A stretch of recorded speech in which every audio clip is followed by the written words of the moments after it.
Telangana speaker ను KTR ధృతరాష్ట్రుడితో పోల్చడంపై Congress MLC Addanki Dayakar మండిపడ్డారు. రాజ్యాంగ పదవుల్లో ఉన్న వ్యక్తులపై ఇలాగేనా మాట్లాడేది అంటూ ప్రశ్నించారు.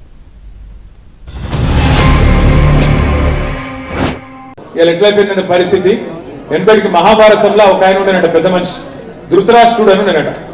ఆయన పక్కకు ఆయన భార్య గాంధారి ఉంటుండే. ఈ ధృతరాష్ట్రుడు ఏంటంటే ఆయన కళ్ళబడ్డా కూడా అన్యాయం జరుగుతుంది అని కళ్ళబడితే కూడా ఆయన కనబడనట్టు యాక్టింగ్ చేస్తున్నాడట. ఇక గాంధారమ్మనేమో ఆమె కళ్ళ గద్దలు కట్టుకొని కూర్చుంటుండేనట. ఇలా మన స్పీకర్ గారి పరిస్థితి కూడా ఒక ధృతరాష్ట్రుని లెక్కనే ఉన్నది.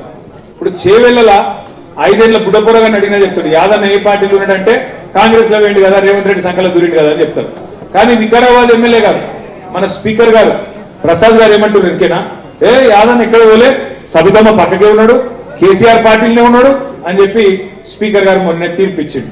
భారత రాజ్యాంగ అమలు దినాన రాజ్యాంగ హోదాల్లో ఉన్న ముఖ్యమంత్రిని, స్పీకర్ గారిని అవమానపరుస్తున్న కేటీఆర్ బహిరంగంగా క్షమాపణ చెప్పు. ఎందుకంటే రాజ్యాంగబద్ధ హోదా సభాపతి, సభలో నువ్వు ఒక సభ్యుడివే. సభాపతిని ధృతరాష్ట్రంతో పోల్చడం అనేది ఏ సంస్కారం, ఏ సంస్కృతి, ఎవడు నేర్పిండు? మళ్ళా రాజ్యాంగాన్ని ముందు పెట్టి, బాబాసాహెబ్ అంబేద్కర్ను ముందు పెట్టి, అటు ముఖ్యమంత్రి గారిని ఇష్టం వచ్చినట్టుగా మాట్లాడడం, ఇటు సభాపతిని ఇష్టం వచ్చినట్టుగా మాట్లాడడం అనేది మరి మీకే చెల్లుతుంది, నాకు అర్థం కావట్లేదు.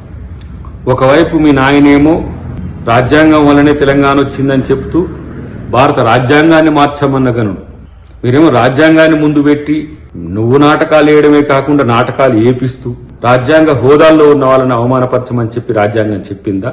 ఇదేనా రాజనీతి? ఇదేనా మీకు తెలిసిన రాజకీయం?